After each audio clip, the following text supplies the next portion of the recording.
మోసాలు ఇలా కూడా చెయ్యొచ్చా అనేటటువంటి కోణానికి సంబంధించి ఎల్ఐసి కనిపెట్టిన ఒక విచిత్ర మోసం ఇది.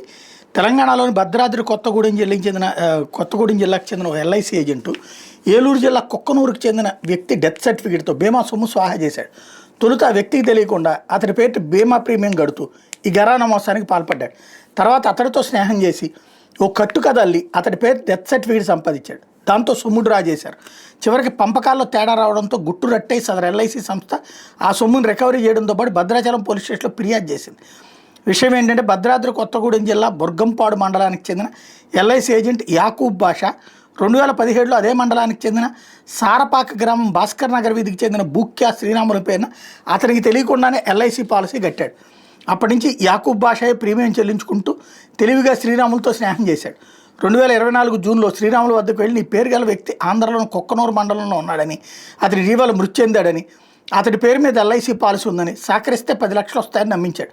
మరో వ్యక్తితో కలిసి యాకూబ్ ఈ పథకాన్ని అమలు చేశాడు. కుక్కనూరు గ్రామ పంచాయతీ కార్యాలయం నుంచి శ్రీరాములు మృతి చెందిన డెత్ సర్టిఫికేట్ సంపాదించాడు. దాని ఆధారంగా క్లెయిమ్ చేయడంతో శ్రీరాములు భార్య ఖాతాలో 10 లక్షల బీమా పరిహారం జమ అయింది. డబ్బులు డ్రా చేసి శ్రీరాములు వాటాగా 3 లక్షలు ఇచ్చి మిగిలిన సొమ్మును ఎల్ఐసి ఏజెంట్ యాకూబ్ బాషా తీసుకున్నాడు. అనంతరం మూడో వ్యక్తితో పంపకాల్లో తేడా రావడంతో అతని విషయాన్ని బట్టబయలు చేశాడు.